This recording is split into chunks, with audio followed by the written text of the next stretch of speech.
Hey guys, this is Jess and I'm standing here with Lumi, one of the main stage casters at TI4. So what did you think overall of the event and particularly the grand final? Underwhelming. Might be putting it mildly at that, but I think leading up to the event we had a lot of upsets and a lot of storyline being created, and I think all of that was really fun.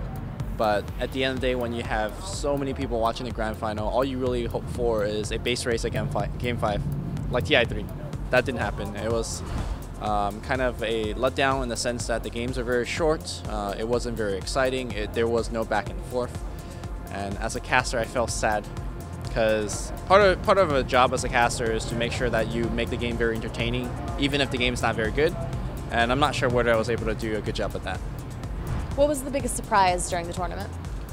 For me, it's actually Team Liquid because they're a wildcard team, and generally wildcard teams, they show up and then they don't do anything. But the fact that they made it into money, which, you know, 14th place you get money, I believe. But the fact that they were actually a factor, like they were able to take games off of top teams. Top teams actually have to be scared of them instead of just like, oh, that's a free win. So I think Team Liquid for me is kind of the big surprise. What do you predict for the future of many of the Western teams, particularly both Alliance and Na'Vi?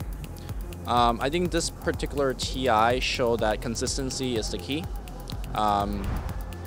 So for Alliance, they're very, very consistent, but they also have like one strat. I felt like it was just mostly Nature's Prophet focused, and once that hero got banned, they had a lot of trouble. So in terms of play, I think consistency and just adding maybe consistency is important, but also adding more picks into your heroes pool is a good idea. Who, in your opinion, would be the strongest team right now? Well, I think it's very hard to not say Newbie because they just won the whole thing. I think EG is definitely up there. DK is up there as well. And a little bit of personal bias, I put Cloud9 up there as well. I'm a big fanboy of the team. But yeah, I guess, let's say you just play like 101 game and no pressure, nothing on the line. I think like DK or EG will be probably the top teams, but you play 5 games, you know, that's it. So switching gears to talking about you as a caster, what in your cast do you like to be known for? Do you strive for people to remember you for?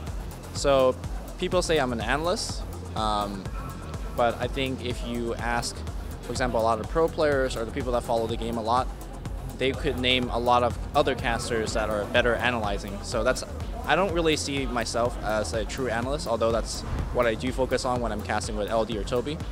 I think my biggest forte is actually making the other guy look good, because and this is starting to sound a little conceited and egotistic, but what I think my best thing is, for example, when I cast with Toby, I pick his brain a lot, and he's actually a very smart analytical guy, but sometimes as he's doing the play-by-play, he can't switch back to the thinking gear of that sort, so I try to work with him specifically on that. And then for LD, we have a very good balance. And for me, I kind of scale back a little bit, and we both do more of each. So I kind of just balance more depending on who I cast. And I kind of see that's kind of my thing. And it's not something like, oh, I'm a play-by-play guy or I'm an analyst guy. It's just knowing your co-caster a little bit better and then trying to work specifically for him or her. Who is your favorite co-caster? Probably Toby, because sometimes at a crazy fight, I just like, okay, I'm going to let him take over. Because play-by-play is definitely not my forte. And he also gives me a lot of room to do my thing. But LD and I have worked so well together in the past in 2 grand finals, so can't really pick really too much. So, but I think Toby and I did a very good job in this final, sort of, despite how underwhelming those games are. Great, well thank you so much. Once again, I'm Jess Brohard. This coverage has been brought to you by Alienware. Thanks for watching. Enjoy the game.